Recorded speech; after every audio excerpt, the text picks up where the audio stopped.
Session of the Welsh Affairs Committee, where we're continuing our inquiry into the defence industry in Wales.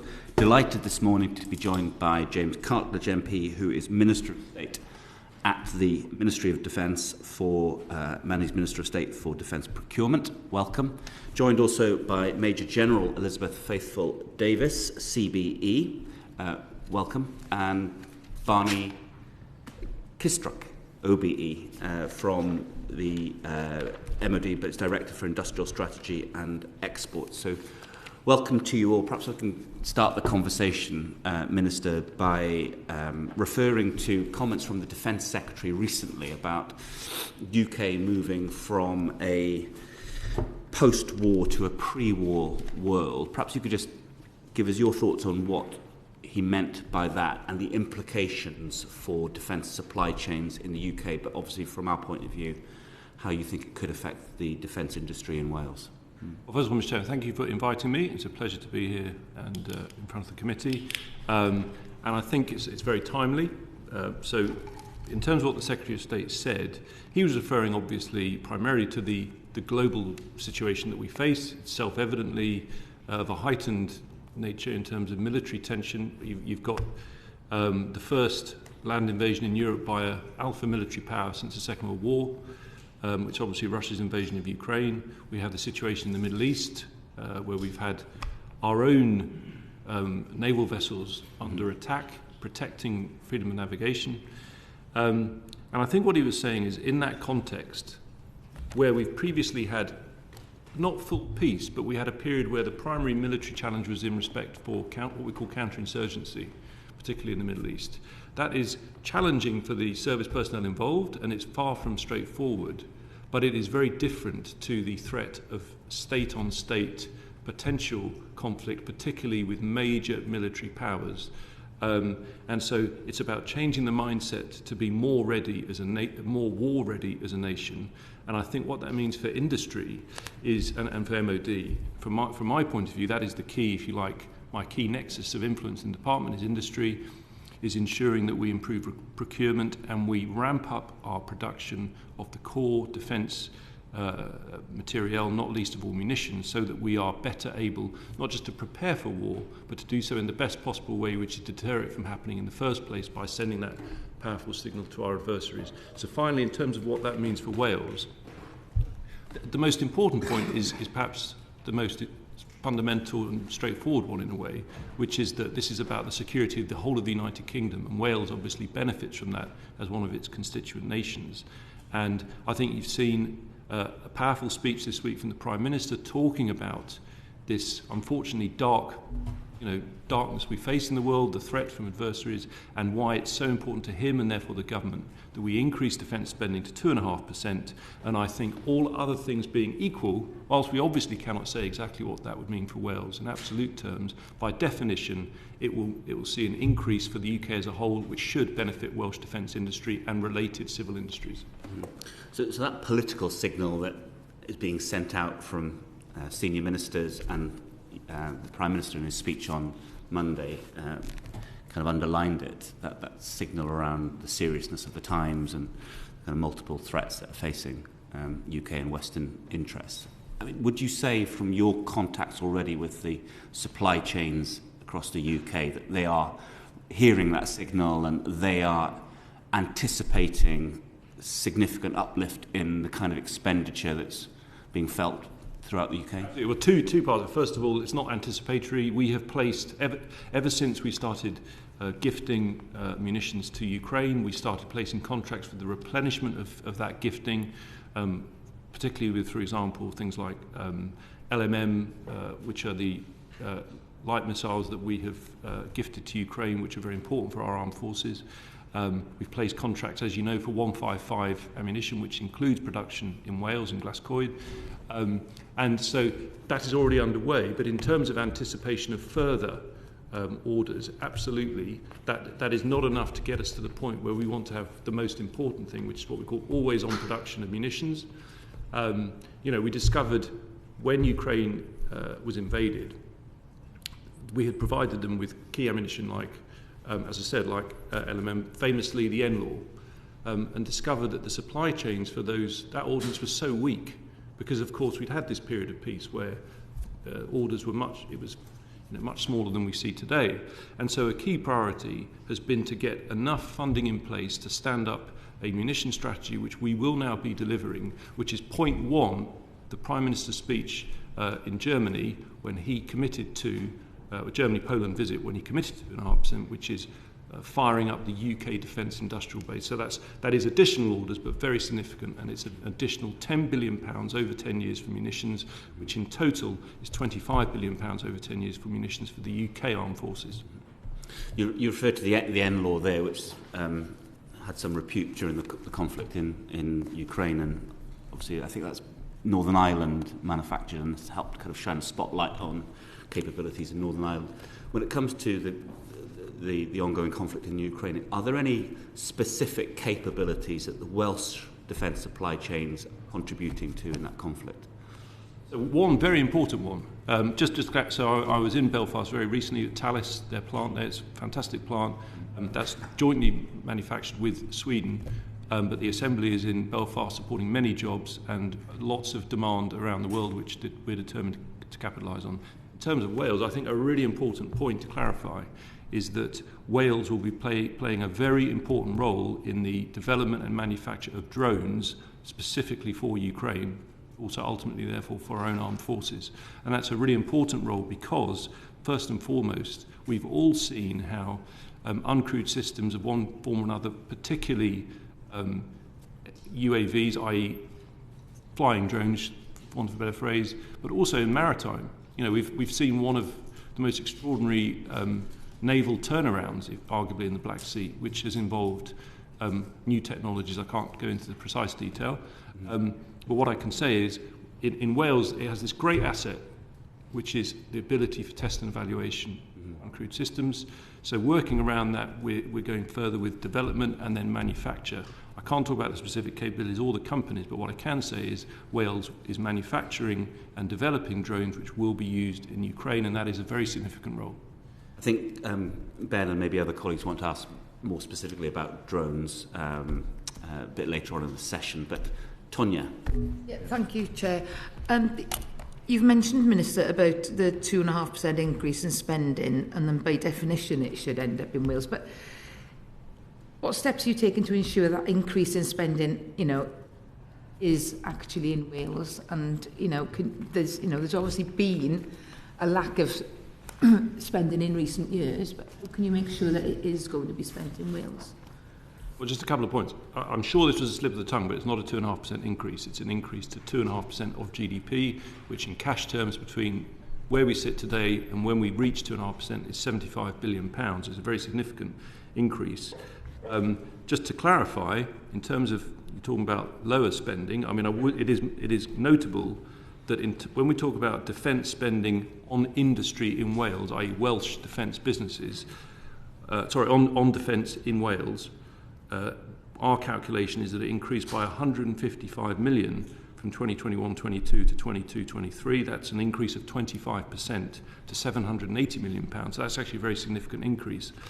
As to the point of, well, if you're spending 2.5%, how can we sort of guarantee an amount for Wales? That just isn't how the system works, and I don't think it should. And that's not to say for one moment I don't want to see as much benefit as possible to Wales. It's got brilliant defence businesses, SMEs and primes, and of course therefore wider knock-on for industries that are related to defence, other civil industries, not least of all, for example, space and aviation, both military and civil. I think the point is this is the definition of a reserved department, and there is no aspect of defence that is devolved to local government or devolved administrations. And I don't see how you could have a policy that said, well, we're going to spend this much in Wales, this much in the southwest, this much in Scotland, etc. It'd be very difficult to administer. And I think that what matters most of all is to increase our spending so that we send that powerful signal to our adversaries, and then to ensure that as much of that as possible and practicable supports British industry whilst balancing that against the need to ensure our armed forces have the best possible capability. If we do that, I'm sure that we will maximise that twofold benefit, which is not only industry, Mr. Chairman, I have to emphasise this, it is this wider point about security. Ultimately, procuring for the armed forces, yes, we want to see benefit to the UK and including Wales, but it is about getting the best possible capability into the hands of our men and women on the front line. Yeah, and it'd be interesting to know from Major Lizzie and Barnaby, you know, how would you balance the need to deliver the programmes and equipment that the armed forces require against the expectation that the MOD should actively invest right across the UK and in Wales?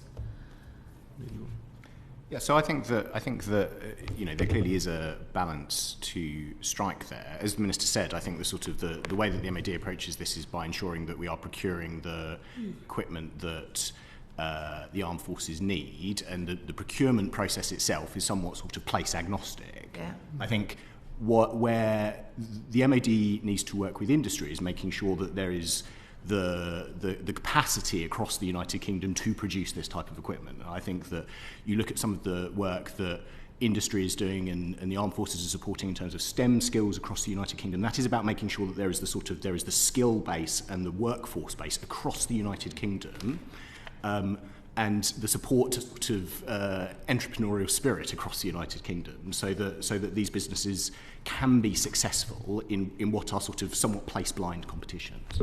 Yeah, Major Lizzie, would you have anything to add? Thank you. Yes, I think the fundamental point from a military perspective is ensuring that we are procuring the appropriate military capabilities that we need. And there are a number of considerations that we take into account in that factor. So we have to work really closely with industry to understand the technologies they have available, but also the speed at which they can develop them as well. So it depends whether there is a time imperative or indeed it's specific capabilities that we need to nurture and development before we bring them into service. So it's all those factors that will play into the considerations, as well as our industrial strategy as well, which will place some considerations based on the nature of where the industry is based and other considerations as well. Yeah, and Barnaby, you've mentioned about the STEM skills pipeline. Do you work closely with Wales and Welsh Government on that STEM skills pipeline, and more broadly, you know, in order to ensure that the skills needed, you know, are in the Welsh defence industry and that are aligned with policy? I think that there's a sort of there's a three-way collaboration that happened there. There's the MOD and the support that the UK government as a whole is providing. There's the support that the Welsh government is providing, and then the support that industry itself is providing. So through the Defence Suppliers Forum, we work exceptionally closely with companies to ensure that the industrial base across the United Kingdom has the skills that it needs to provide the equipment that our armed forces need to win wars in the future. You know, and I think that the armed forces are sort of active in how they deliver that in Wales. So, you know, there's an RAF STEM programme that has supported STEM education in schools, which is sort of available in both the English language medium and the Welsh language medium, so it's sort of available right across the country. And I think the RF's estimates are that's reached 100,000 students. I know when you sort of spoke to Airbus and Thales, they sort of gave you some really good examples of the work that they're doing as well. So I think that you know there is this coordination of activity across the different sort of responsible bodies, and officials from right across the Ministry of Defence work very closely with the Welsh Government. My team were there a few weeks ago.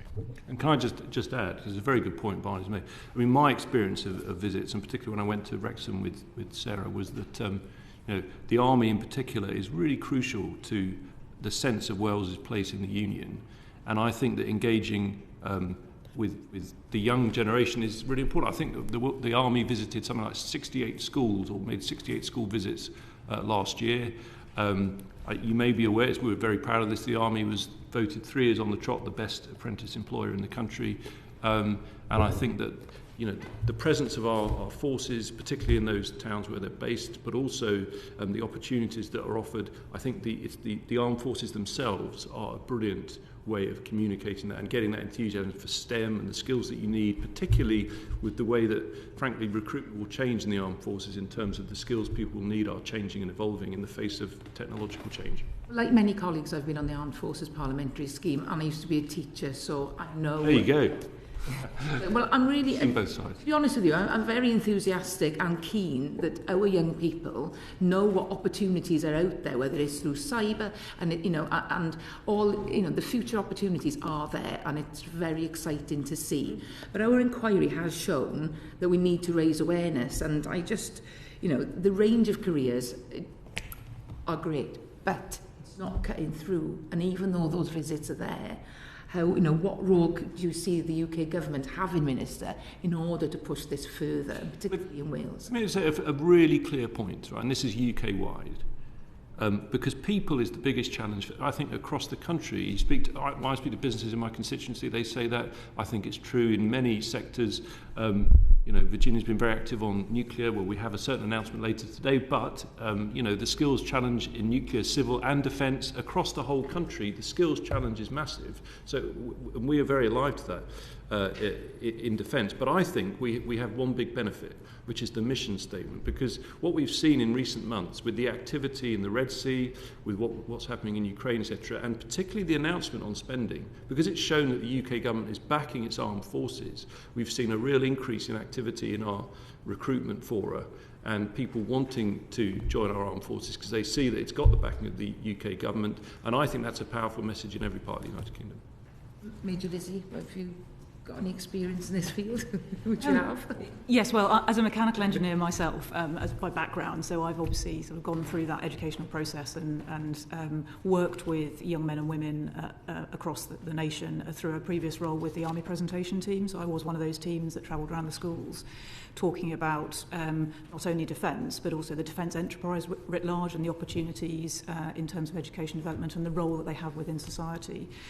I have apprentices in my team now in MOD Abbey Wood, and it's when you speak to them one-to-one, it is really inspirational. There's a young woman working with us right now who chose not to go direct to university, but she chose to go on the apprenticeship scheme. She's now doing her part-time degree, but the value she's getting from this experience, both working day to day, having the opportunity to develop her further education, but also the opportunity to engage with industry across the board.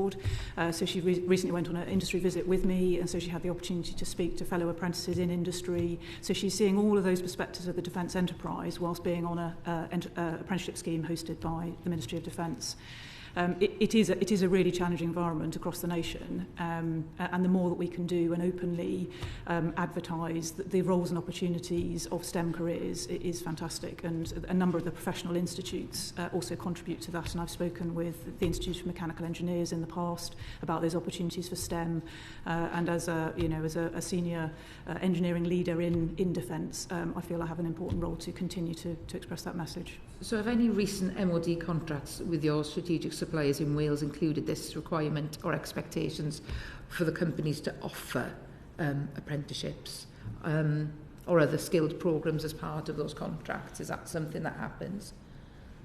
It's really for industry to determine how it best recruits the people that it would like to have in its organisation.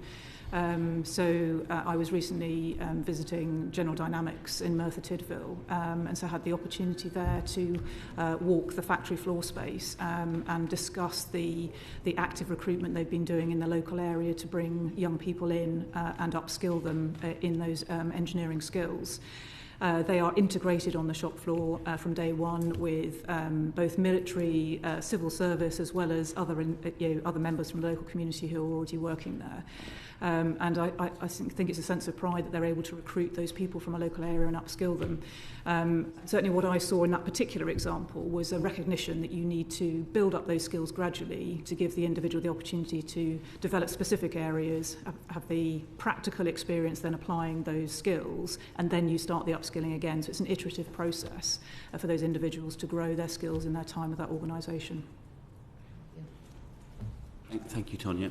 When I was at DSEI in September, I met somebody there who works for one of the key UK defence suppliers, and grown up in the South Wales Valleys, started on the shop floor in a factory for the same company, and is now in a very senior position in terms of European sales. And he was telling me the week before he'd been in a country, an Eastern European, leading a discussion and negotiation with senior members of the government there. He'd been into Scandinavia as well. An extraordinary career had opened up. And one of the things I always feel about Wales is we don't quite do enough to celebrate those kind of stories of people who grew up in some quite challenging circumstances but have their horizons broadened and their aspirations and ambitions raised. And, in Wales, there's also a bit of a shyness I've picked up, and we've heard some evidence during the course of this inquiry about being seen to promote the defence industry, or the arms industry, as some people from, depending on their political viewpoints, describe it.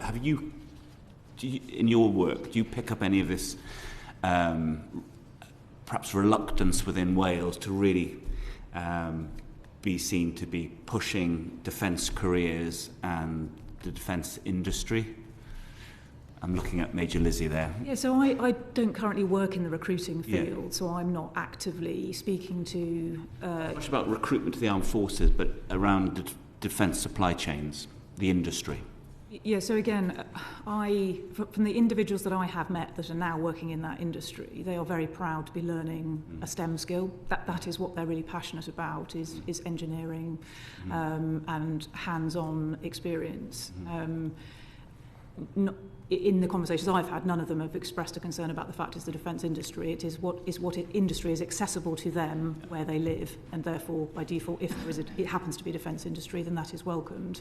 But as I say, I haven't worked with a young community to understand whether they feel that defence label is a barrier or not, I'm afraid. I mean, I think on a wider point, Mr. Chairman, I think it's a very good question, because we have this controversy about ESG, as we call it, which are the sort of values which, particularly in the financial sector, have been applied by some institutions who recommend whether to invest in sectors, bundles of investments, etc., and who have marked down those investments which include defence, because defence is therefore seen as inherently somehow morally questionable. Whereas what the invasion of Ukraine has shown is, on the contrary, it is fundamental to the peace and security that we perhaps sometimes take for granted. And so I think your point is a very good one. There are still those who talk about the arms industry as if it's nefarious. Obviously, it is subject to all the relevant legislation and export controls, etc. But we feel, within defence, that we need to make more of the point that the defence industry is vital to the security of the country. That's why, in talking, as the Prime Minister did on Monday, about the big global challenge of security, sorting out the supply chains in this country, firing up our defence industrial base in every part, including Wales, is absolutely vital. Mm-hmm. So in the past, that's a really helpful answer. In the past, Welsh Government have made a point about not, almost making a virtue of not directly supporting the DSEI exhibition, for example. But they do, in a roundabout way, through the Wales Aerospace Forum. That's their way of getting a presence there. And but different to how they would go about other sectors and other major conventions. And in the discussions that you and your team have with Welsh Government, is there any way that you can kind of encourage a more kind of front-footed posture when it comes to supporting the defence industry in Wales? Obviously, we have to be respectful of mandates of devolved governments and so on. But I would simply respectfully say that, as I've said right from the beginning, this is two-sided. Yes, it's about supporting industry, and I can imagine there'll be, in most cases, wide consensus about the benefit of investment in apprenticeships and so on. But we do also need to have robust recognition of the importance to our security and that of our allies by supporting defence. And so I do hope that whether it's anyone in a devolved administration or people in wider society who still have a slightly, therefore, almost a presumption against, that they reconsider that. Because if we hadn't provided the arms that we have done to Ukraine, it is likely that they would be under the thumb of a brutal dictator. And so hopefully that has shown that the number one value of the UN's Sustainable Development Charter, as I understand, is peace, is actually only possible if you support defence and ultimately your defence industry. Absolutely. Virginia Crosby, please. Thank you, Chair Croyso. My question relates to the sort of strengths and specialisms that we have in the Welsh Defence industry.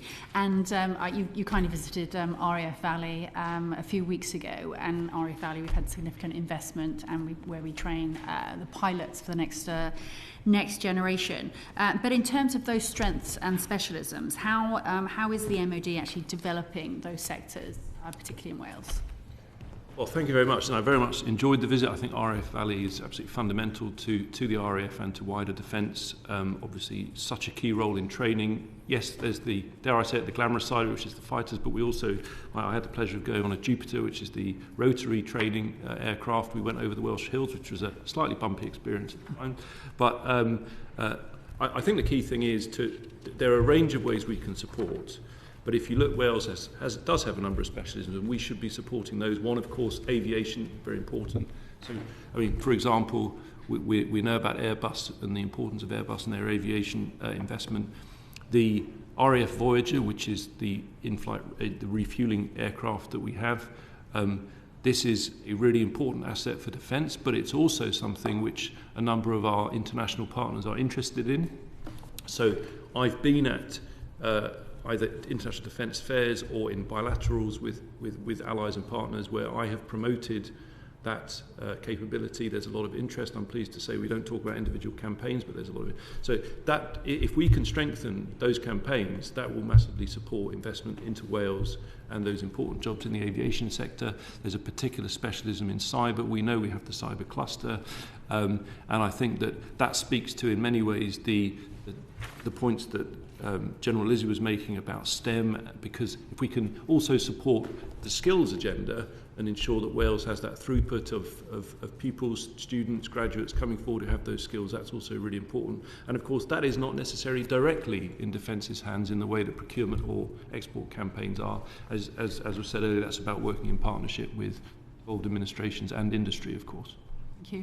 And in terms of actually supporting the defence companies, so BAE Systems, Babcock, Airbus, how are you actually working with those companies to expand their markets and actually develop their products? Well, as important as those companies are, our primes, obviously for me, fundamentally, it's also about the SMEs and the supply chain. So it's twofold. In terms of those, the primes, I mean, I have extensive engagement all the time with our main defence suppliers.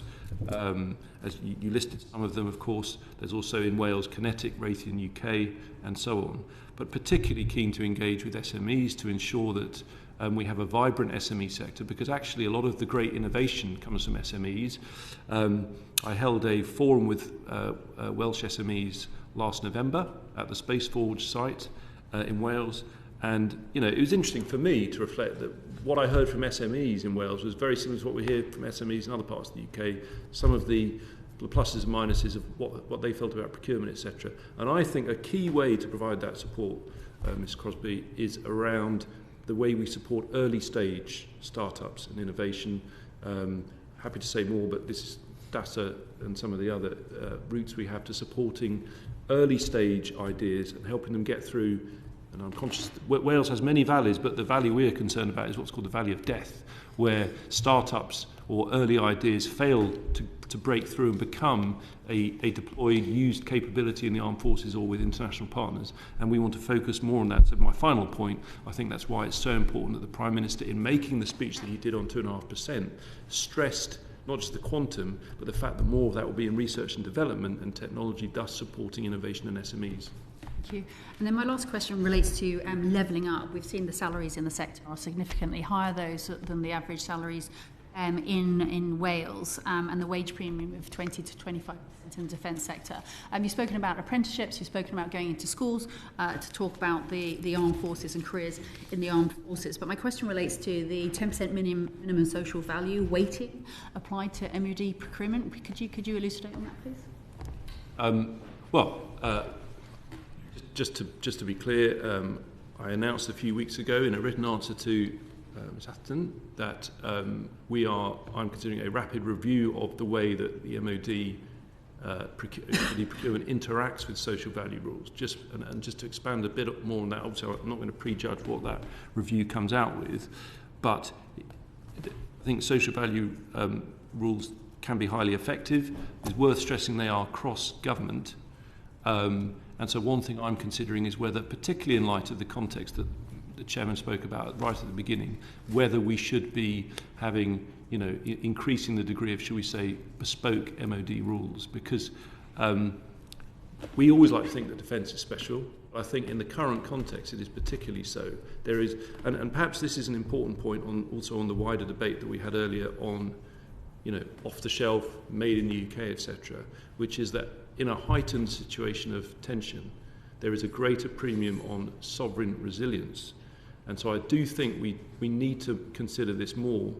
But if you take this, there's a really good example, of course, of where, following steps I've taken, we want our procurements to put greater emphasis on that industrial resilience. The new medium helicopter competition, where we announced the next stage in February, that has a very specific weighting for UK industrial participation. And within that, a significant weighting, so 20% of the industrial weighting is for export. Now, I must admit, taking the job, I was shocked at how little emphasis we put as a department on export. But if you think about it, you can have all the desire to support jobs in the UK that you want, but unless your demand is sustained, that could be very short-lived, or you simply won't invest. And part of that sustainability comes from export. So I think that procurement underlines that we are committed to valuing UK supply chain, social value that supports jobs in our communities, and levelling up. Is there anything you'd like to add, either of you? No? Okay, thank you, Chair. Thank you, Virginia. Minister, who do you or your officials speak to in Welsh Government to get an understanding of the challenges facing the defence industry in Wales? What's the kind of point of contact? Are you or... For me personally, because procurement, the really key interface is, yes, obviously it's with the frontline commands who are procuring, but it's particularly with industry. So most of my engagement will be through industry. In terms of engagement with the devolved administration, this is in specific ministerial terms, our Lords Minister has responsibility for that engagement. Baroness Goldie engaged with the Welsh administration, I think visited relatively recently before she then stood down, and we now have a new Lords Minister who I'm sure will be engaging likewise, but I think we also have obviously engagement at official level and indeed at frontline command level. Yeah, absolutely. So I think engagement is happening sort of at all levels through the system. I think on the sort of the industrial aspects of this specifically, it's the Welsh Government economic teams. Okay. It's that bit of the Welsh Government. But what I would say is, I think one of the jobs of those of us that are concerned with ensuring that the MOD is effective in how it interacts with all the nations of the UK is we want to mainstream this into the Ministry of Defence. So whatever you are working on in the MOD, you are thinking about how it affects each part of the United Kingdom. Okay, that's helpful, thank you. Robin Miller, please. Thank you, Chairman. Welcome this morning. Forgive me, I had to be in another meeting for a few minutes. I'm very interested in this question of the relationship with Wales and the defence industry, being an MP for parts of North Wales. You described those sort of deep relationships as many levels of connections. Who has oversight of it, just to be clear? Who has ownership of it? Does that sit with MOD? Does it sit with trade? I mean, ultimately, it's the Secretary of State for Defence. Defence is, I said earlier, I think is almost like the definition of a reserve department, in the sense that no aspect of defence, as far as I'm aware, has any local government authority or devolved authority for obvious reasons. But I think, as I think I gave, possibly before you arrived, Mr. Miller, I gave the example of, how, for example, the British Army engages in schools in Wales very extensively. And I think that's, so I think that part of it, engagement directly with the armed forces, is crucial. I think that's inspiring to the young generation. I think industry is particularly important, but we also engage with the Welsh Assembly and Welsh Government, and of course with the Welsh Office as well. We shouldn't forget our own Secretary of State. Indeed, our predecessor committee in November 2019 published a report from our inquiry of the armed forces and defence industry in Wales. And there's a short quote I'd like to read out. At the conclusion of the report, we were impressed by the contribution of the industry to the Welsh economy and society, and by the strong support provided by the Welsh Government to develop the industry. The defence industry in Wales and the strong partnerships supporting this clearly represent a success story, but it is important that momentum is not lost. Now, that was in 2019. We're now 4 years later. The world is considerably different. Government investment has gone up. Procurement, I know, has changed. Yeah. Would it be a concern to you then that a couple of weeks ago, when the Welsh Government's economy and energy minister was here, he was unaware of the Secretary of State's Defence reference to us being in a pre-war, not a post-war world? Well, presumably he's very busy with his portfolio. I think that the government's expostulations around defence spending and the reasons for that and the threat that we face have been pretty visible, I would say. But you made an excellent point, Mr. Miller, about the changes to defence procurement, because there's much to it, but there are 5 key facets, and one of them, which I cannot emphasise the importance enough of, is a closer relationship with industry. And we are doing that in practice very visibly within the department, I should say. And a key example of that is we're holding more and more sessions with industry at secret. In other words, obviously all appropriate security measures taken, we are sharing with Defence crucial data from the Ministry of Defence that helps to inform where technology needs to be heading. It's a very early stage relationship, so it helps to shape our requirements, but at the same time let us know from industry what the art of the possible is. And I said when I did my statement on 28th of Feb announcing the integrated procurement model, that the crucial target has to be what I call this feedback loop between industry and MOD, and in particular our science base, about how we get innovation much faster into the hands of our armed forces. I suspect we will come into more questions specifically on procurement later, but I mention it because, again, it is important to me. It seems that the Economy Minister, where we have several large defence contractors based in Wales, should be aware of that stepping up, or that ramping up of production of capacity and performance, if you like, contribution to that effort across the UK. So I really want to drill into this. Your responsibility of procurement, so how important is it to you to see that defence contractors based in Wales have the support and engagement of the Welsh Government? It's incredibly important because, as we said earlier, there are significant areas of policy that are not explicitly confined to defence, not least of all skills, education, economic development. These are areas of responsibility that sit with the Welsh Government and with other government departments in other parts of the UK, obviously with Department of Education and so on. So we do want to work in partnership with other departments and with devolved administrations. But I think crucially, they need to understand why the defence industry itself is intrinsic to our overall security, and therefore both to deterrence, i.e. the strength of our military, because that sends a signal. When people see that this country is increasing spending and doing so effectively by reforming procurement, by bringing forward new technologies, like our laser, which we want to have on our ships by 2027, an incredibly ambitious timeline, that says to our adversaries that we are serious, and that adds to our collective deterrence and therefore the peace of every part of the United Kingdom. That said, do you think there's room for improvement in the MOD's working relationship with the Welsh Government? I think we have a strong relationship, as far as I'm aware, at an official level. I would be more than happy to meet with ministers from the Welsh Government if they want to discuss particularly what more we can do to ensure that the defence industry is thriving, that it has, there is a good ecosystem around skills, around economic development. Always happy to. Thank you. Chairman. Thank you very much. Does any work go on within the MOD to map the extent of defence supply chains in the UK? Well, we do have a very nice pie chart of spending by each part of the United Kingdom, for example. In terms of mapping supply chains, actually, it's a serious question. Whether we do it at a devolved level, we have some very serious work on supply chains in terms of resilience. This is a key issue, as you know.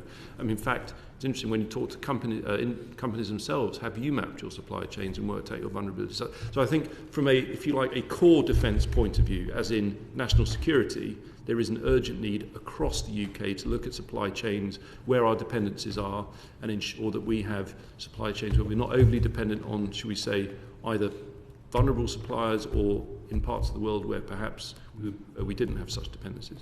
It's an interesting question because during the course of this inquiry, one of the questions we've considered is the extent to which, at the centre at the MOD, they would necessarily know all of the companies in Wales that are somehow feeding into different aspects of supply chains, given that so much is done through subcontracting. So something you learn pretty quickly in this job is the sense in which procurement is dominated by contracts into the primes and subcontracting. In fact, when we had the SME forum in the Space Forge site near Cardiff, I was struck by nearly all of them made the same point, which is this concern about what we call frameworks. And so it's something I've been doing. So frameworks, you can have a procurement through a prime, where effectively that prime is themselves effectively choosing the subcontractor. But I think that is inevitable. There's no particularly easy answer to that. Where I think we can, dare I say it, disrupt that is through things like DASA, providing that funding for innovation, through DTEP, which is another way that we support early innovation. So there are, should we say, routes to funding, routes to support from the government that can segue around the importance of the primes, but the primes are a highly effective way of getting good quality work to SMEs and subcontractors. I recently visited a boatyard connected to the port of Pembroke, and we were there talking about offshore wind and the capabilities they have there. But I noticed some things outside their warehouses. They stacked. I asked them what they were. They said, those are the masts for Type 26 frigates. They'd had a contract to fabricate and outfit these masts, that kind of very impressive looking structures there.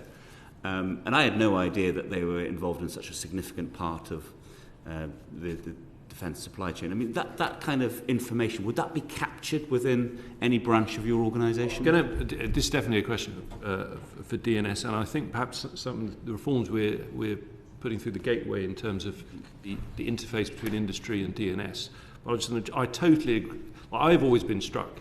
When I was recently at the shipyards in Scotland looking at the Type 26, and you'll see a key component that is made by a relatively small business in whatever part of the UK, and that is really the most important part. It's when you go to DSCI or you go to whatever trade show and you meet those defence SMEs, a core part of their business will be producing for a prime to make a frigate or whatever else.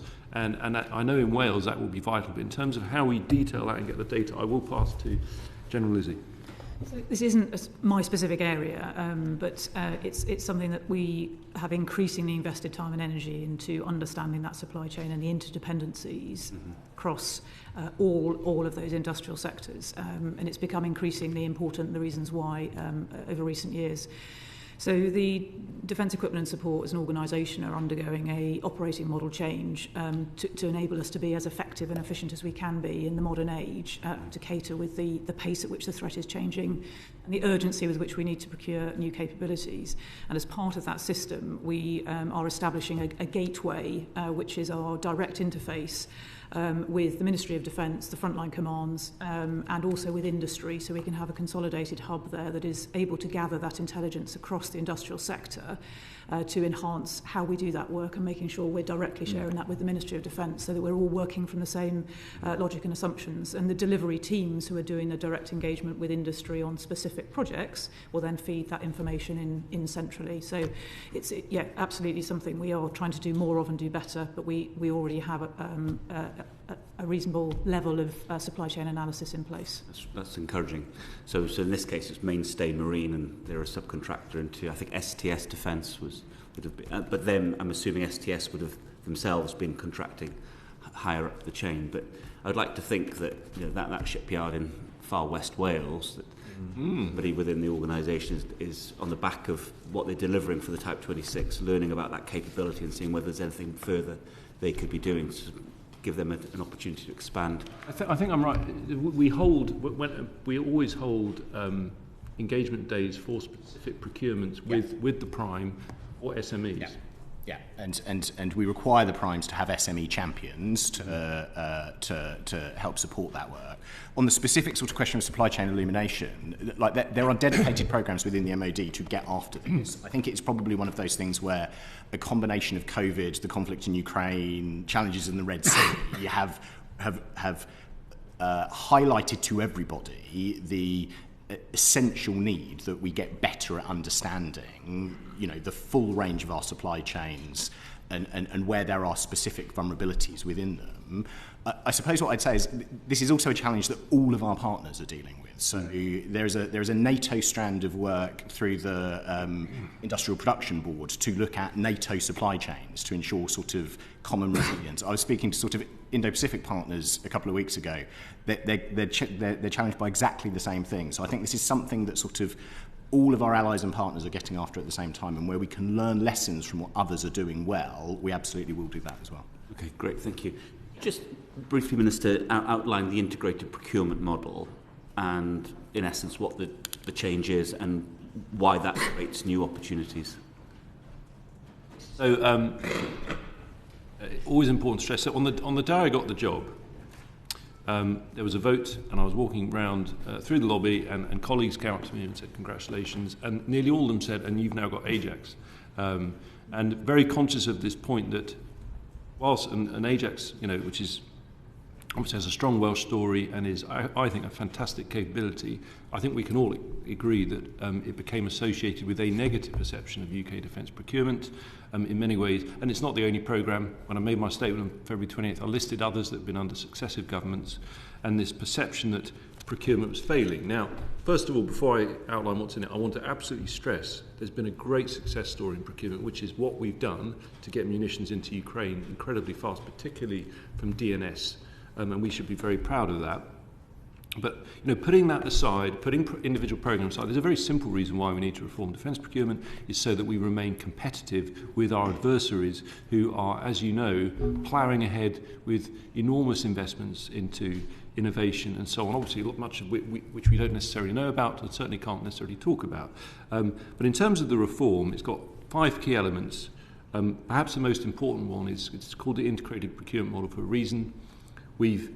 Our doctrine of warfare is to have integrated concept of operations. That's how the modern battle space takes effect. You want to have your ships, your aircraft, your ground forces linked up across domains, the importance of cyber and space. And yet our procurement has been what we would say through a delegated model, which comes from the Lord Levine changes, whereby essentially frontline commands would lead on procurement from a sort of bottom-down approach. And there's much to be said for that. The problem with it, and I've been very open about this, is when you get financial pressure. If you have financial pressure, you really do need to have a greater level of coordination to work out how you can address that and really prioritise. Because my criticism would be the bête noire of procurement has been what we call over-programming, not prioritising, putting more stuff through the pipeline than there is money for. It's been a common issue, and unfortunately, therefore, leading to, if you like, and this is inadvertent, no one's intending this kind of single service competition to get their programme on competition. So the best example of where we tried to approach that in a different way is through the munitions strategy, in working out the priorities for our munitions as part of this 10 billion additional investment the Prime Minister announced. We've had to do that on a pan-defence basis. So I think that's the most important point, trying to be more pan-defence in how we integrate our procurement. That does not get rid of the importance of the frontline commands, but it will mean, for example, that we move to more portfolio-based procurement, where actually you can veer and haul against the changing threat. And I think this is one of the key things. We've just got to be more dynamic and flexible. Second key point, you've got to have governance for that, and we have set up this integrated design authority in Stratcom. The third point, the importance of exports. That's for 2 reasons, because as we've discovered, if you want to have vibrant supply chains, you need global demand to support that. But also, and this is particularly important, if you are insisting from the outset of procurement that you have to consider international markets, that I think is a good defence against the tendency for what we call overly exquisite procurement, because there's typically a trade-off between the domestic and the international requirement. Fourth is the importance of, as I said earlier, the close partnership with industry, and finally, fifth, spiral development. And this is really this idea that we have, instead of these very elaborate programs of IOC, FOC, with very complex requirements to achieve those dates, which is always justified when you look at the program. We will have programs like the laser, like Dragonfire, with a minimum deployable capability, the point which you can use it in anger, it may not be 100%, it may be 60 or 80% of what you wanted, but by getting it into line first and then spiralling it once it's in use, that's actually much more consistent with how software companies work, and it's how we can generate the pace, which is the most important facet of our procurement reform. Okay, that's helpful. Thank you very much. Robin Miller, please. Thank you. I just want to go back, Chairman, to your previous question there. General, you mentioned a hub which was being developed, and I'm just keen, our perspective is very much one of how do we remove barriers, how do we get rid of obstacles, how do we put contractors in Wales on as equal a footing as possible. So is there any reason why being in a devolved nation in Wales in this case would put an extra layer of bureaucracy or any kind of obstacle to a contractor in Wales from participating in that procurement hub? No, and I just correct my language, my apologies if it was inappropriate, but the Gateway is a team that's spanning the interface for us with Defence, of which there is an element of that will be specifically looking at the industrial sectors, the technologies that are available, and analysis that's there. But there should be no reason why there's any barrier in place. And there are a number of other forums, such as the Defence Suppliers Forum, which is a really useful opportunity where defence suppliers can raise any concerns or issues, or indeed seek opportunities as well. So just to be really clear, the picture I'm getting from both of your comments, in all three of your comments, is a UK-wide approach, which is effectively agnostic to internal... 100%, but Ms. Miller, I do have to stress that the real opportunity here, obviously if there were barriers, we want to remove those, but the real opportunity is that, and try and put it into sort of layman's terms, this may not entirely be true, but there might have been a characterisation that UK procurement was very much about the military and their requirements. Whereas I think what's happened is the realisation, the penny has dropped, that when you see what's happened to our very depleted supply chains, for good reason, because of what we thought was the peace dividend, and the damage that causes, the cost that arises to try and fire them up again. The lesson is we've got to have that closer relationship with industry, but not just because of resilience, but also because of innovation.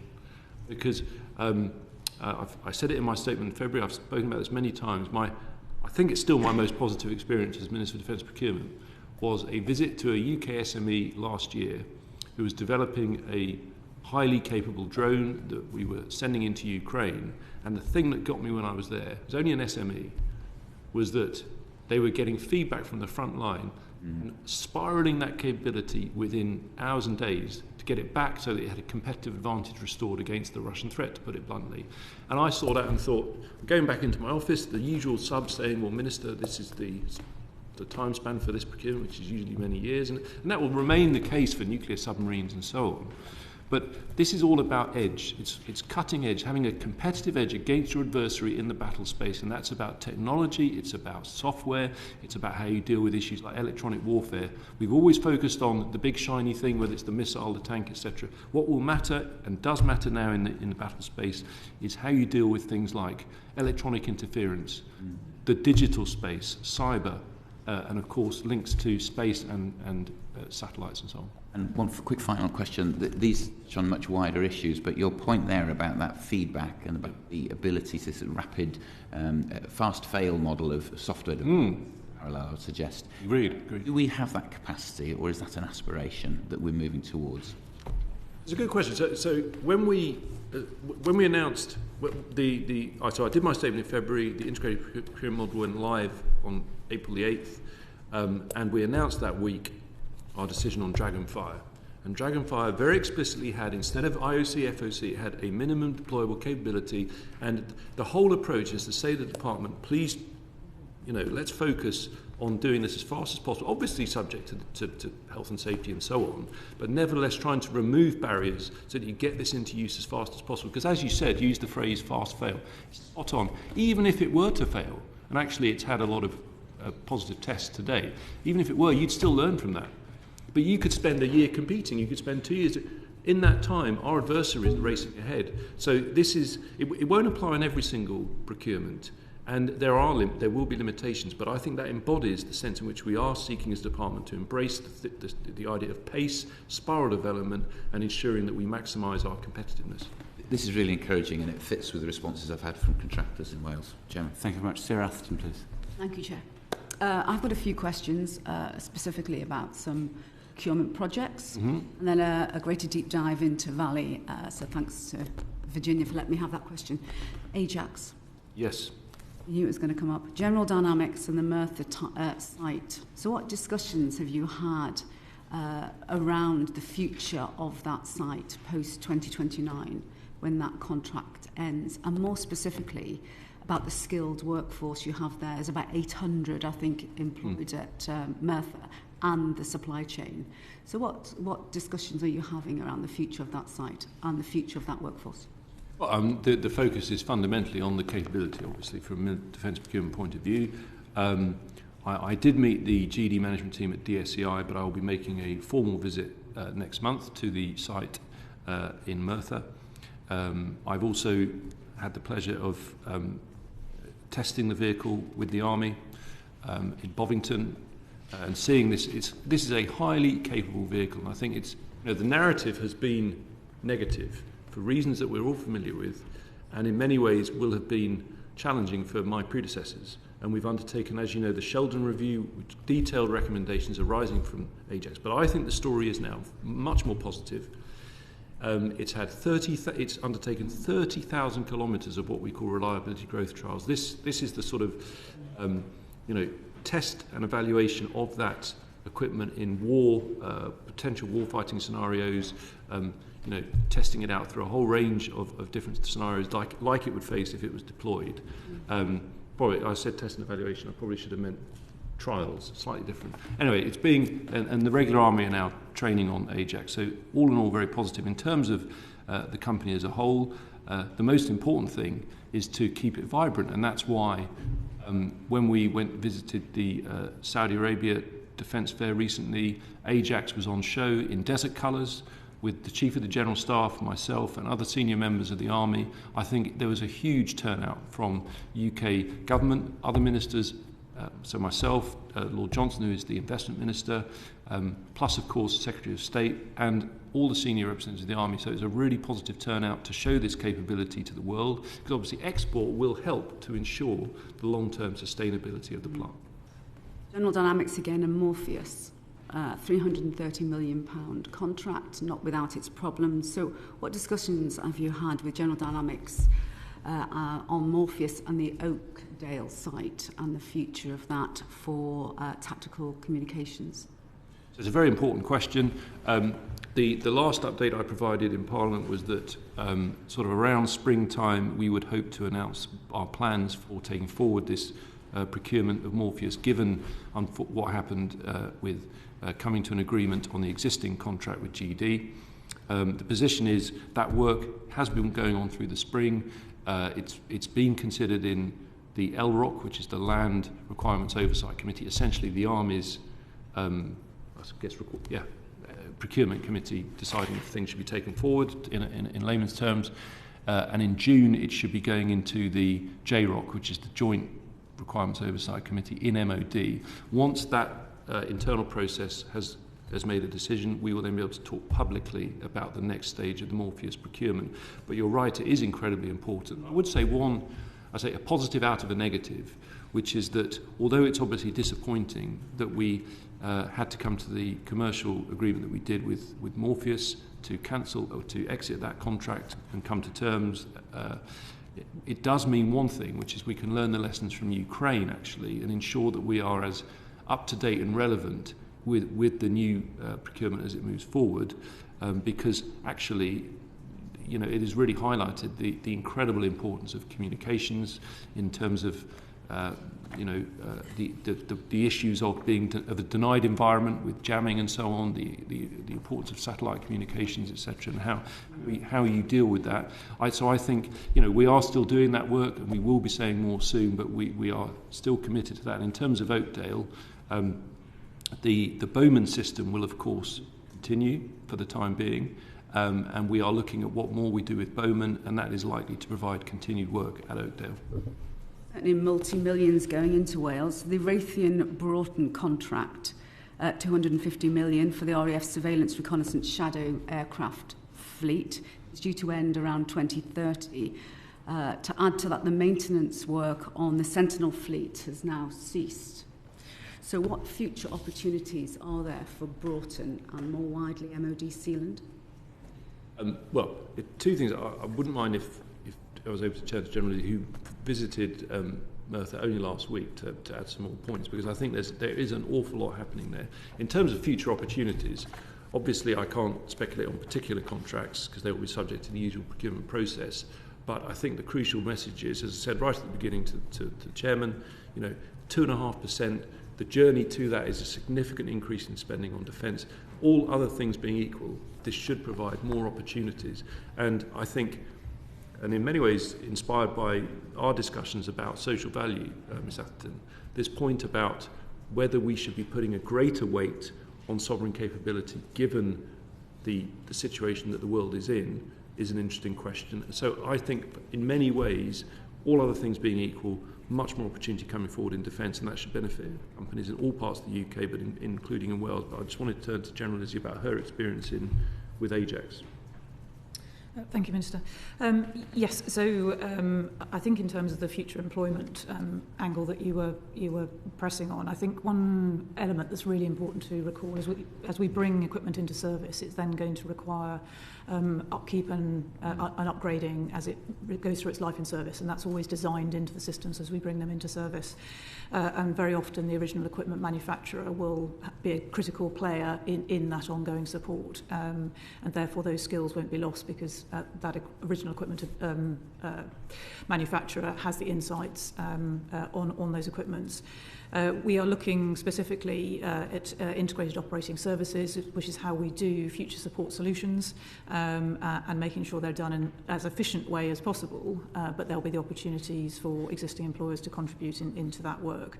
And that is not dissimilar to the point that was just being raised about Bowman and that enduring requirement to ensure that it remains secure and capable going forward. So whilst we keep that system in service until the new Morpheus contract delivers, we can explore what is required, and that will keep personnel in employment. With regards to MOD Sealand, the one area that I think is a really valued employment is the DENS DECA site that's based there, and it used to be the Defence Electronics and Components Agency, but now has moved fairly recently, actually just last year, into DENS as one of its primary operating centres in its own right. And there are some real specialist skills and roles that they perform there in sustaining electronics and components, predominantly in the air sector. Which, as I say, we continue to value the support of the personnel that are working in that establishment. But it's always going to be a situation of when a piece of equipment is taken out of service, where is the replacement going, or indeed is there going to be a replacement, and where that is going to be located. But where there is a hub of highly specialised STEM skills, clearly industry is going to be very keen to retain those skills and seek additional contracts if they have the capacity to do so. I was only going to add that I think that the sort of Broughton question and the regional question is it comes back to the earlier conversation we were having, where what you need is areas that have the workforce and the capability to deliver this, and with the sort of the co-location of or relative co-location of the Airbus facilities there, the Raytheon facilities there, and Sealand, you have very clearly got sort of an area of the country with some very high quality and high skilled people. And while we obviously can't sort of prejudge future procurements, they are exactly the types of capabilities that we need in the UK, and where you can expect areas to do well in the future, I think. Moving on to Valley, there's been significant investment there with a brand spanking new runway, which will expand its life expectancy for the next 25 years. However, the Hawk T4 has ongoing problems with serviceability rates, with its cracking compressor. We're sending pilots to train to the US and Italy because of reduced capacity. This may be a cheaper option, I don't know, but there are well highlighted problems with the training pipeline. One pilot I met spent 11 years getting to the front line. I believe that's now been reduced 7 years. So there seems to be a disparity between MOD intention and MOD outcome. And the reason for that is something that's going on at RAF Valley. So my question is, that's generated quite a lot of uncertainty about the future of that site. So what reassurances can you give to the future of RAF Valley, particularly post-2025? So I think the first thing to say, I very much enjoyed the visit. It remains incredibly important to defence. Obviously aware of the issues with the Hawk, which I covered extensively in my first ever Select Committee on air procurement. But we have seen an improvement. Obviously, we want to go further, but we have seen an improvement in availability, and it remains highly capable aircraft for its training purposes. I think the key point, as I learnt when I visited Valley, is that for the first time in some years, I believe we now have more students who are receiving training than are in what we call holds, because holds have been the issue. I mean, as you're probably aware, there's a whole load of reasons why there was a bulge in the number of holds, partly because of people staying on in the pandemic. Also, and there is always a fluctuation because, of course, it's affected by procurement programs as well.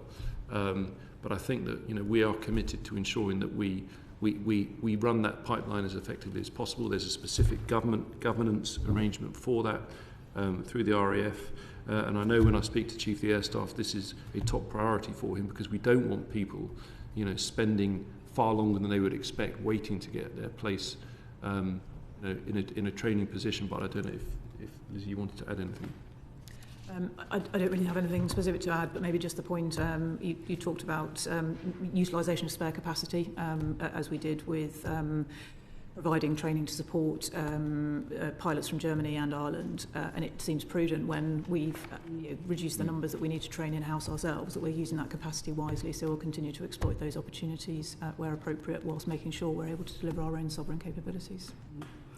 I suppose this, my next and last question is more to do with the relationship with Welsh Government. I didn't set out to structure it that way, but for every 3 pilots, this is what I hear from the ground, for every 3 pilots making it to the front line, 5 are leaving. Ascent struggle to recruit in Anglesey. There are 4 Texan simulator instructors when they need 10.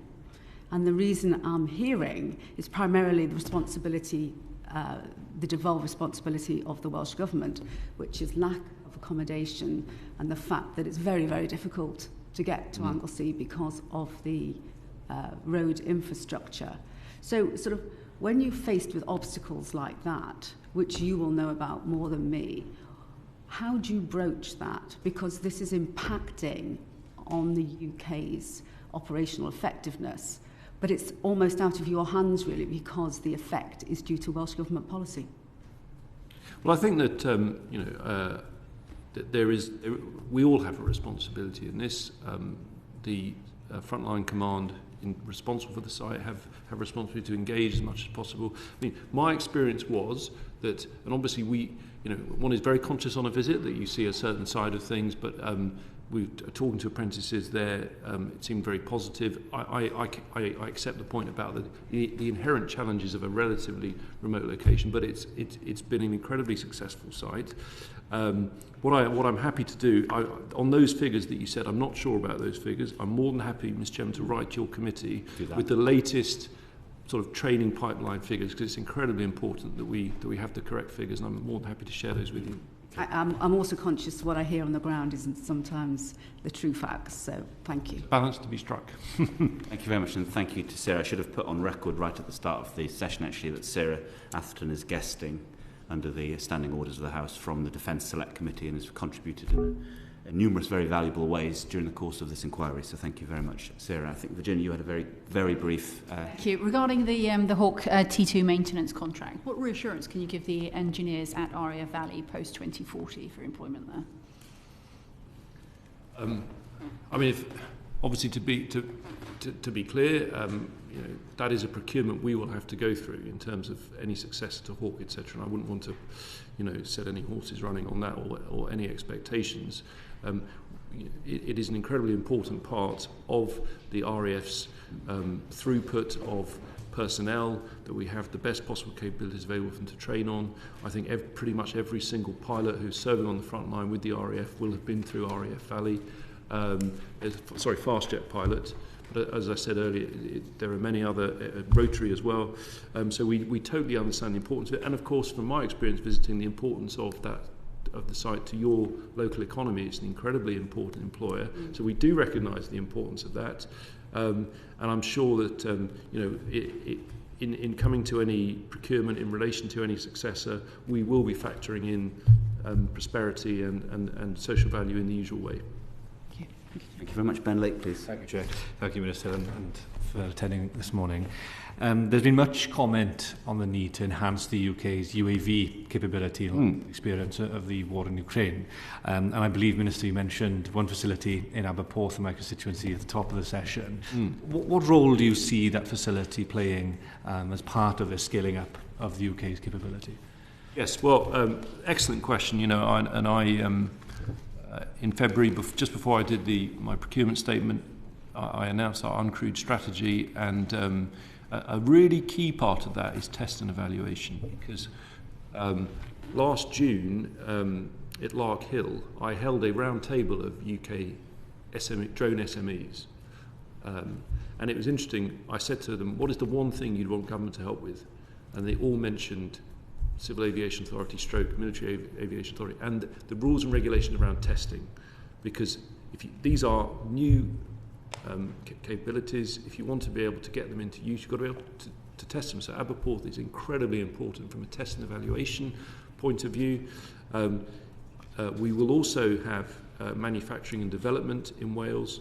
I said earlier, Mr. Lake, before you arrived, that pleased to say that Wales will be playing a key role in both developing and manufacturing drones that are being sent to Ukraine under the current procurement through this financial year, and in other words, having a direct impact in that conflict as we support our ally by providing munitions, and drones will be absolutely central to that. So in answer to your question in the broadest sense, they are fundamental. Where the role it will play is that from a UK point of view, in providing drones into Ukraine, we want to learn as much as possible on how they are utilised, because as I also remarked earlier about this SME and spiral development, the way war is fought is changing day to day. You have to constantly be at the cutting edge, and so I think from a UK defence point of view, we see this process. Obviously, it's there ultimately to support Ukraine, to give it the ability to defend itself following the illegal invasion by Russia. But we want to learn from that, both to their benefit and to ours, and test and evaluation will be crucial to that, and building up what we would call an ecosystem across the UK to develop the best possible uncrewed systems. Thank you. And you mentioned their cutting edge. Of course, another aspect of security will be cybersecurity, and yes, of the potential benefits and opportunities in South Wales. Are you aware of any sort of discussions or plans within government regarding the opportunities to make use of the emerging cybersecurity capability in the South Wales valleys? Well, I think there's a huge amount of cyber capability in Wales. Obviously, there is the Airbus operation in Newport, and figures off the top of my head in terms of spend on cyber. So this is national UK spend on cyber. Science and technology spend researching cybersecurity will be increasing from £7 million in 2022-23 to £10 million this year and £15 million in 25-26. So that's more than double. So Wales is really well placed to capitalise on that investment in S&T in cyber. That's cyber, both civil and military, but particularly in the military sphere because of the companies that are there, because of the cluster, the links with the universities. But I'm more than happy to build on those, because you're absolutely right. This is a vital area where we need to, as you said, have the cutting edge. And just on that, of course, you mentioned the facility in Newport, and we're aware as a committee that of Airbus's sort of intention and hope to export its crypt key capability to NATO and Five Eyes partners. I'm not sure if I could tempt the Minister to express a view as to whether the MOD would be supportive of such a move. Well, this is a sensitive procurement, so I can't talk specifically about plans around it, other than to say we always want to support export where we can, and where it is. That's a generic answer, I should clarify. But there is an important point here. I do think there is a tendency, perhaps inevitably, because of the power of seeing a ship or a submarine or a tank, to always think in military procurement in terms of hard platforms, whereas there's no question the wealth value in the future, the cutting edge, the areas of innovation will increasingly be in the digital, invisible space, in cyber, in the sorts of technologies that you use to defray electronic warfare impact, both offensively and defensively. If we can lead in those areas, it will increase the capability of our existing tank, ships, etc. Because it's just inevitable in defence. We always think about the next platform, and we're as guilty of it as anybody else. But actually, if there's going to be conflict, and we've had, obviously the challenge in the Red Sea, we need to ensure that what we have today is battle ready, and that's from enhancing things like software, cyber warfare capability, electronic warfare capability. So that resource in Wales is going to be vital to the future. Thank you, Chair. Thank you, Ben. Just coming back to Aberporth for one moment. Ben and I actually visited the Aberporth site during the course of this inquiry, and speaking for myself, I was incredibly struck by the importance of the work being done there and the Watchkeeper programme, learning more about that. Do you think you'll get the opportunity, Minister, to visit West Wales and maybe go and see that for yourself? Well, it's funny you should say that. I have been looking to do this, I've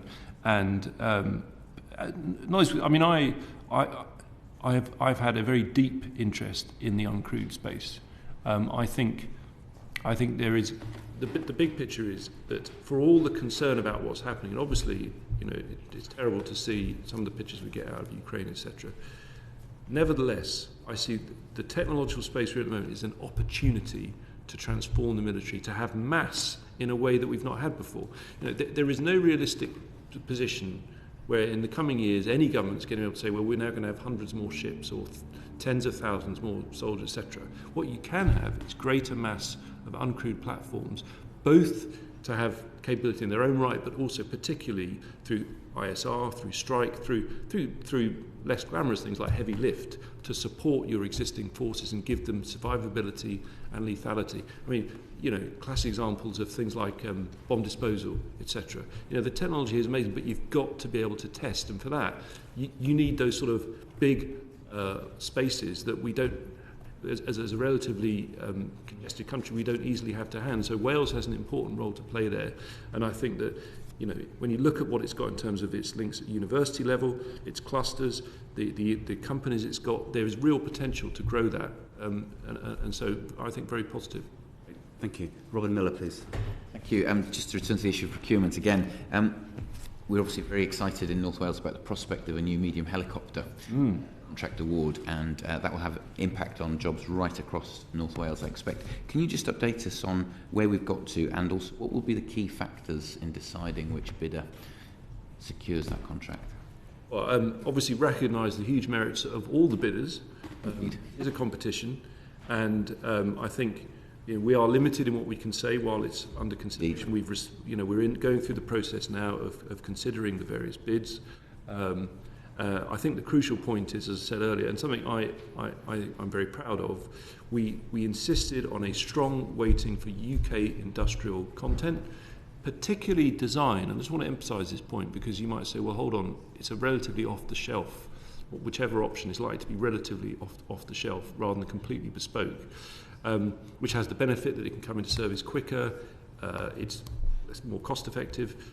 But of course, in the era of spiral development, we know the journey starts when you procure, it doesn't end. And we want to have a sovereign rotary capability that can help us deal with upgrades, can adapt our platforms against the threat as it's evolving against the needs of the user, i.e. The army. And so we put a strong emphasis on design. We've also put this strong emphasis on export. And so we're really saying to those companies, we want to see you committing to the UK, and we want that commitment to be good quality work, i.e. design and other areas that are good quality. It's not just sticking a sticker on a final assembly, but also that being sustainable through ongoing orders over the life of the project, i.e. through export. And with regard to another contract in Wales, where there's a lot of interest, the government has said that restocking and ensuring resilience in munitions production is a priority, and I know you've alluded to that several times. What impact will this ambition have on activity at the BAE systems in Glasgow? Very positive. So just to clarify, construction works at the Meltcast facility at Glasgow on schedule. The structure is nearing completion, with fitting out and commissioning to follow through the remainder of 2024 to be commissioned by the end of this year. And this facility, together with Washington, in terms of 155 ramp up, will give us an 8-fold increase in against current levels of 155 production. And you're talking about one of the most basic and important munitions there is. We can talk about uncrewed till the cows come home. Actually, what Ukraine has shown is that artillery remains incredibly important, which is why it was important we recently confirmed the procurement of our RCH 155 enduring artillery solution. So I think obviously key opportunities there, but we've spoken about drones. I think ultimately, we spoke at the beginning before you arrived, Mr. Miller, about it's not possible in the defence system to say we have a specific amount spent in Wales. It's not how we operate. But this is, as long as you've got the capabilities there, I think with the commitment on spend, particularly the commitment on R&D and innovation, we can see Wales benefiting from that, especially if there's leadership from industry, leadership from all levels of government, and support for UK Defence PLC. Thank you. Thank you, Robin. Just on the issue of the new medium helicopter, we took evidence from Airbus during the course of this inquiry, and obviously they spoke about that, and keen to emphasise that it's very much a kind of four nations approach from themselves in terms of the bid, but from a kind of Wales perspective, and not just on the part of North Wales MPs, but I think MPs all across Wales are enormously proud of the facility at Broughton, obviously commercial wing manufacturing that happens there, and I think we're all quite excited about the possibility of a helicopter line being added to that capability. So we'll leave you with that thought. All this will be duly considered. Fabulous. Project DARK is a project that's being taken forward by the US Space Force, which envisages a site in northwest Pembrokeshire being used for deep space advanced radar capability. Are you able to give us an update on where that project has reached? Thank you for explaining the acronym to everybody. Because we do like our acronyms in MOD. This is an incredibly important project. I think when we talk about the domain, space is increasingly the most important one. Its role in future military activity will be pretty important, to put it mildly. And what this project shows, first of all, it speaks to the AUKUS era, because of course it's US, UK, and Australia.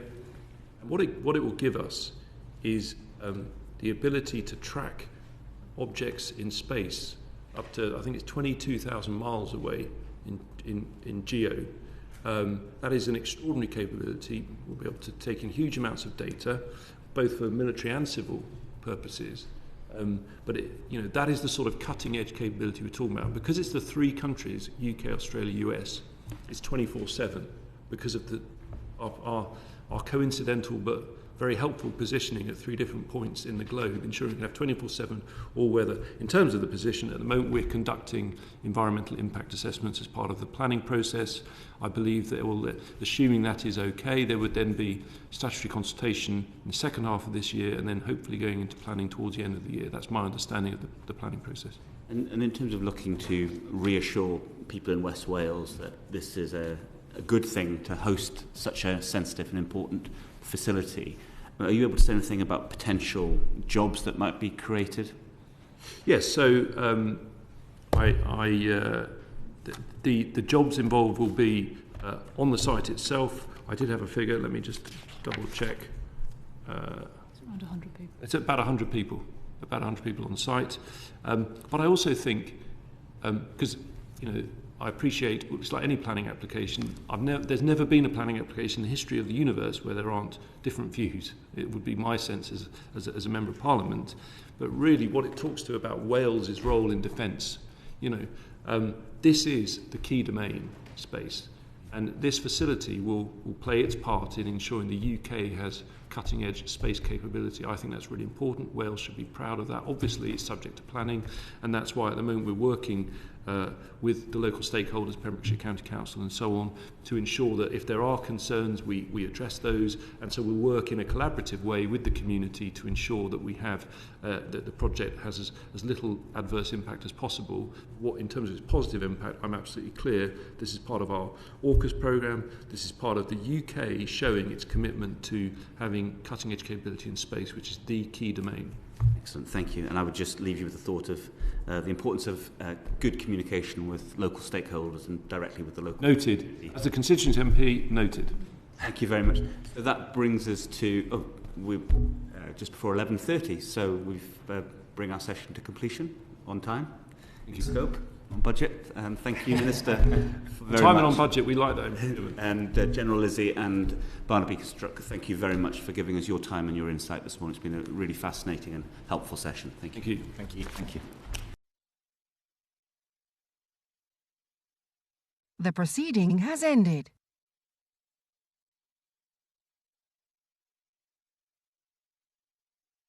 The proceeding has ended.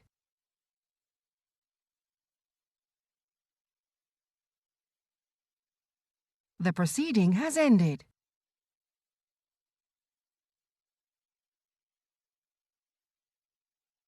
The proceeding has ended.